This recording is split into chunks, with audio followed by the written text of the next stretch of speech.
Je ne connais qu'un seul endroit où le succès vient avant le travail. C'est dans le dictionnaire. Ça, c'est pour... Vidal Sassoon. Vous allez constater dans le dictionnaire que par ordre alphabétique, le S du succès vient avant le T du travail. Ça, c'est compréhensible. Mais en dehors du dictionnaire, nous devons retenir que c'est le travail avant succès. Donc, ceux qui vous parlent de leur succès, mais ne vous parlent pas du travail, c'est des gens qui ne vous aiment pas. Ne pas savoir pourquoi et comment travailler, c'est de se priver la clé du succès. Ça c'est pour moi ça. Donc, c'est l'objectif de cette vidéo. C'est la vidéo la plus intéressante de cette chaîne. Et la vidéo est divisée en deux volets. Le premier volet, nous allons parler de pourquoi il faut travailler. Et le deuxième volet, nous allons parler de comment il faut travailler. Mais avant tout, je m'appelle Léopold, mais appelez-moi Léo, ça me va. Je suis un jeune Togolais à la recherche de l'argent pour mettre sa famille à l'abri du besoin. Je sais que mon objectif vous étonne, mais nous sommes beaucoup dans le cas. Si tel est ton objectif, mettre ta famille à l'abri du besoin, bienvenue parmi nous. Nous allons droit au but. Le premier volet. Le travail est notre garantie de vivre sur la terre. Tu veux louer un appartement, on te demande, toi là, tu fais quoi dans la vie? Il dit que je suis officier. Ok, donnez-le. Si tu veux aller épouser une fille, regarde, quel barat tu fais? Je suis infirmier. Oh, prends la cadeau. Tu fais quel métier? Je suis menuisier, je suis maçon. Tu vois, non?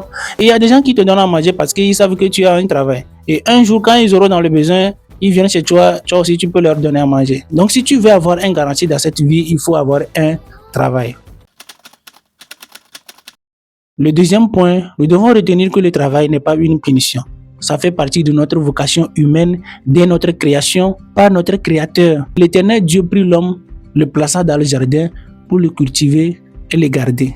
Ça veut dire naturellement que Dieu a mis en nous le travail. Si Dieu nous met dans un environnement, il veut qu'on le cultive et qu'on le garde en un bon état. Et moi, je parle de l'environnement de quelqu'un, c'est ses relations avec les choses, avec les animaux et les personnes.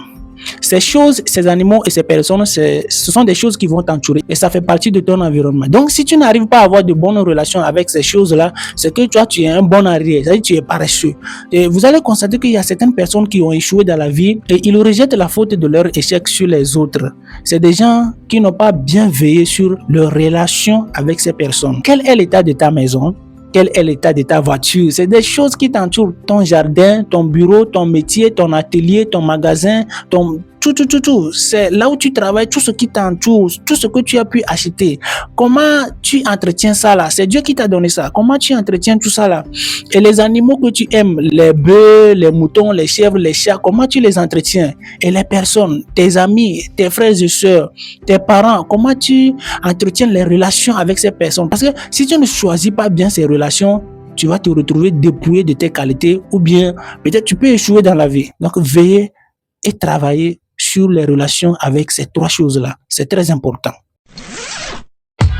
Quand on travaille avec diligence, avec honnêteté et excellence, ça honore Dieu. Si tu rends service à quelqu'un et tu as très bien fait le service, c'était excellent et tu es honnête avec la personne peut te demander, ah petit, tu es croyant? À dire oui. Mais tu adores quel Dieu? Je suis chrétien. Ah, que ton Dieu soit loué. Parce qu'il a vu quelque chose en toi. Si tu es musulman, et peut-être que tu es croyant, oui. Tu as dit que je suis musulman. Ah, la personne a vu une divinité en toi. Parce que tu es très très lumineux, très clair, tu es potable. Tu as témoigné que Dieu est en toi. Par exemple, Dieu t'a rendu riche. Tu as travaillé, tu es devenu riche. Tu as mis lampadaire dans la ville, dans ton quartier. Tu as mis wifi. Tu as creusé forage partout. Tu as dit, Dieu a béni cette personne. Ça veut dire que quoi? Les gens louent ton Dieu à travers tes réalisations. Tu as de l'argent. À la rentrée comme ça, tu achètes des fournitures scolaires pour aller donner aux enfants. Et on te dit, que Dieu te bénisse. Qui ont béni ça? C'est ton Dieu. Donc notre travail honore Dieu. Si tu veux honorer ton Dieu, il faut travailler. Le travail permet de subvenir à nos besoins et à ceux des autres. Celui qui ne veut pas travailler, qui ne mange non plus. Ça, on n'a pas à discuter. Si nous voulons manger des bons repas, qui sentent très bon, porter des beaux habits, des chaussures magnifiques, avec une voiture vraiment... Nous devons travailler dur. Si nous voulons aider les orphelins, aider notre famille, prendre soin de notre famille, de nos enfants, il faut que nous travaillons. Vous savez, il y a certaines personnes qui se disent croyants, créatures de Dieu, nées de nouveau, mais ils n'ont jamais acheté un cahier de 100 pages à un orphelin. Quand tu es croyant, tu adores un Dieu et que tu n'as pas les moyens de subvenir à tes besoins et subvenir aux besoins des autres, ça veut dire que ta vie humilie Dieu. Et Dieu s'énerve contre ça. Il y a quelque chose qui ne va pas. Donc, travaillons dur pour nous en sortir. Le travail nous forme spirituellement. Naturellement, quelqu'un qui travaille, il développe la discipline, l'humilité, la patience et la persévérance. 3, 2, 1. Il y a deux types de travail. Travail de routine et travail passionnel. Premièrement, nous allons parler de travail de routine. Un travail de routine, c'est très simple. Ce que tu as fait, ça fait 50 ans, c'est la même chose que tu continues à faire. Celui qui fait un travail de routine, quand il va au service, ce qu'il a fait, ça fait 10 ans, c'est la même chose qu'il copie. Même production, même stock, même emballage, même parfum. C'est tout ce qu'il fait, c'est identique. C'est la même chose chaque jour. Le travail de routine peut t'offrir un revenu stable. Donc, si tu es une femme et que tu veux un homme qui est financièrement stable, il faut tomber amoureuse d'un homme qui fait un travail de routine. C'est-à-dire, ce qu'il a fait, ça fait 100 ans, c'est la même chose qu'il continue à faire. Vous allez vivre heureux. Mais le travail de routine a ses inconvénients. Supposons que tu as une savonnerie et que tu produis du savon, même couleur, même odeur, même emballage, même stock, même quantité, même client. Et un jour, quelqu'un a découvert quelque chose et puis il a rendu ça beaucoup plus meilleur. Et il s'est dit, ton marché est gâté comme ça, hein? Tu n'auras plus de marché. C'est fini pour toi. Si tu es entrepreneur, ça. C'est pourquoi si tu es quelqu'un qui est passionné par le travail de routine, il faut rentrer dans la fonction publique.